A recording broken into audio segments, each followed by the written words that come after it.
In this mini lecture, we'll continue our discussion of Chapter 1, and specifically, we'll be talking about steps in making ethical decisions. As we touched upon before, your ethical codes and your laws won't speak to every possible ethical situation that you'll encounter as a therapist. So you'll have to be able to understand how to apply those ethics codes, laws, as well as the general principles of APA to make decisions about novel situations that those things don't explicitly address.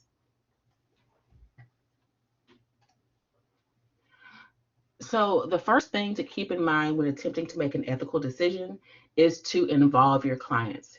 You're going to be making this decision with your client, not for your client. So consulting with clients fully and appropriately is fundamental to the ethical decision-making process. First of all, it will increase your chances of making the best possible decision.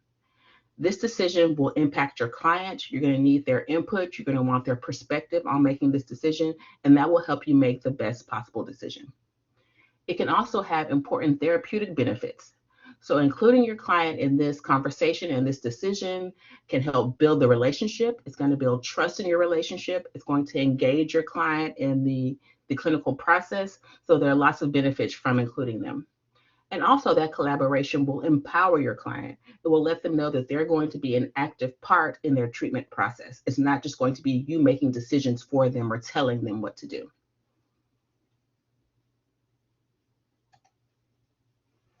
So what are the steps in making ethical decisions?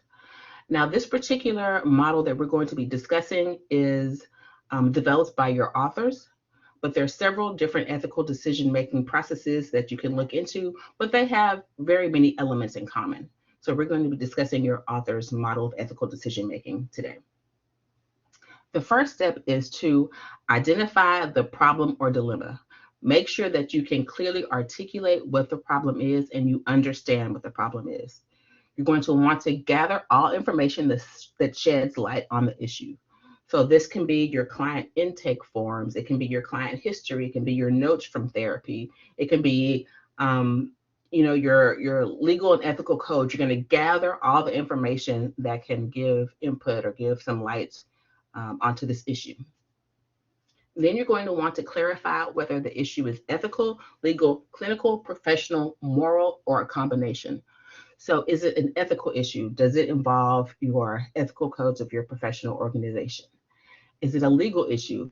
Does it involve some potential violation of the law? Is it a clinical issue? Is it a matter of treatment? For example, a clinical issue would be, is it ethical to use this particular treatment with this client? So clinical issues are going to deal with client treatment and ethics and how they play into that clinical issue. Next, it could be a professional issue. So does it have to do with possibly your professional competence to provide these services? Is it a licensure issue? Is it an issue about your relationship with another clinician, another professional in the field? Or is it a moral issue? Is it something that does not necessarily contradict your ethical code or your laws and regulations, but it could be a moral conflict? Does something go against your personal moral values? So you need to clarify whether this issue affects one of those things or a combination of these various areas. At this point, this is when you begin consulting with your client. So you want to involve your client from the very beginning of this decision-making process. The next thing you want to do is identify the potential issues involved. So you want to list and describe critical issues and discard the irrelevant ones. So of course, everything is not going to be relevant to this particular issue. So if you have all of your case notes, there are going to be certain things you can discard. Well, this doesn't influence this issue. So you're going to remove all of the things that don't speak to this particular issue and just gather all of the relevant information. Then you want to evaluate the rights, responsibilities, and welfare of all those affected. So that includes the client, possibly the client's family and friends, if this decision may affect them, and also you as a clinician. What are your responsibilities? What are your rights? So you're going to look at everybody who this decision could possibly affect and think about their rights, their responsibilities, and also their welfare, their well-being. You also consider the cultural context of the situation. Are there any cultural variables that could be impacting the situation or the decision that you may possibly make?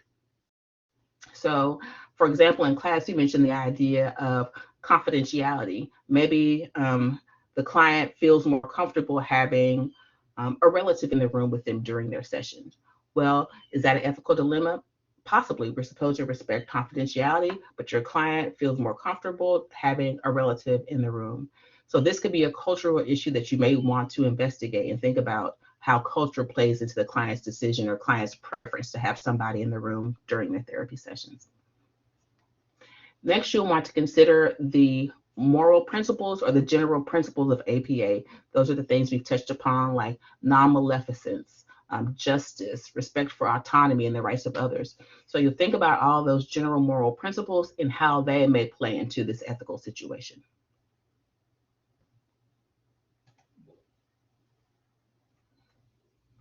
Next, you want to review the relevant ethics codes. So here you're going back to the APA ethics codes, and these are the actual codes that tell you what to do. We're not talking here about the aspirational principles. We're talking about the codes that say you must do this and you must not do this. So you want to look at APA or your professional organization's ethics codes. And you're going to, of course, document this process. This whole time when you're looking at these different courses of action, you're going to document that you are gathering the information, you are looking at the relevant ethical codes. And you also want to seek guidance from your professional organization. So most professional organizations offer you free consultation services where you can call and speak to an expert in the field about your ethical dilemma. So they will give you guidance, but they won't tell you what to do, and they are not accepting responsibility for any of the decisions you make. You just have somebody who's experienced in the field you can speak to, who can give you some input or some guidance about how to go about resolving this ethical issue. And of course, you'll document that you spoke to somebody from your professional organization and the advice that they gave you. Next, you want to make sure that you know the applicable laws and regulations. So it's important that you stay up to date on the relevant state and federal laws that speak to the practice of psychology or the provision of mental health services. One of our recommended texts for the course is the book Texas Law and the Practice of Psychology. And that is a good place to look to refer to your relevant state laws as to the practice of psychology or provision of mental health services. If you don't have that book, you're going to have to look in each of the individual state statutes about that particular area. So, for example, you may have to look in the Texas Family Code. You may have to look in the Texas Education Code. There are going to be various state statutes that you'll have to look at individually to become familiar with these laws. Or again, you can get that book, Texas Law and the Practice of Psychology, and it'll have all of those things combined into one book that you can refer to. So in addition to having to be familiar with the state and federal laws, you also want to make sure that you are familiar with the current rules and regulations of the agency or organization for which you work.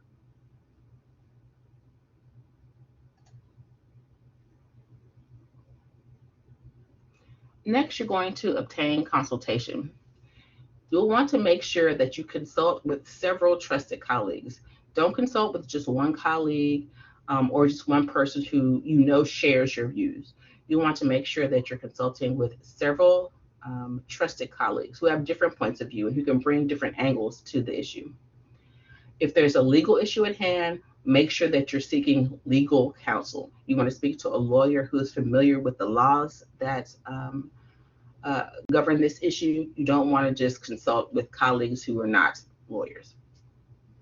If the issue involves a client from a different culture, you should consult with someone who has expertise with this culture. So again, if you're dealing with a client where some cultural issue is influencing the ethical dilemma, you'll want to speak to another colleague who maybe is of that culture, who has experience working with that culture, and get their input. While doing this, you want to make sure to maintain client confidentiality. So you want to get input from these other professionals, but you don't want to reveal any identifying information about the client. So you don't want to reveal their name, anything about their location, or anything that can reveal information that would allow the person you're speaking to determine who that client is. So seek consultation, maintain confidentiality, then also be sure that you're documenting. You're documenting that you didn't make this decision on your own, that you consulted with lawyers, you consulted with colleagues to get multiple sources of input. And what obtaining consultation does is it shows that you have attempted to adhere to the community standard. The community standard is what psychologists or clinicians are actually doing. So by consulting with others, getting their input, and they're saying what they would do, you're showing that you are doing what other psychologists, other mental health professionals in your community actually are doing. This also speaks to the reasonable person standard. And when you're in a court of law, your actions are often compared to the reasonable person standard, which means would another professional in your area with a certain number of years of experience, would they have done the same thing? So basically you're saying that another reasonable person, another professional in my same position with the appropriate training and experience would have made this decision. Next, you're going to consider the possible and probable courses of action. So you'll want to identify multiple options for how you might deal with this ethical situation. You'll want to consider the legal and ethical implications of each of the options that you've identified. Then you'll discuss these options with your client, with other professionals with whom you're consulting, and of course you document. You document that I didn't just select this one course of action without considering many others. So I considered these various options and discuss these with the client and with other professionals.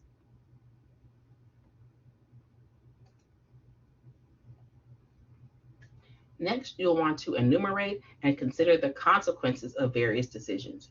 So for each of those possible courses of action that you've identified, you'll consider not only the legal and ethical ramifications, but also consider the other implications for the client, their loved ones, and for you as a counselor. So think about the various consequences for these groups if you follow each one of these courses of action. You'll consider the potential risks and benefits of each decision. And again, you're talking about these possible consequences with the client and with the colleagues with whom you're consulting. And as always, you're documenting that you're having these discussions and considering these possible consequences. And finally, you'll choose what appears to be the best course of action. So considering each of those options, considering all the information that you've gathered, you'll choose one of those courses of action. And then once that course of action has been determined and that decision has been enacted, you're going to follow up and determine if your action had the desired outcomes. Once you look at the outcomes of your action, did it achieve what you expected it to achieve? Were there any consequences that you hadn't anticipated? Then you're going to make adjustments as needed.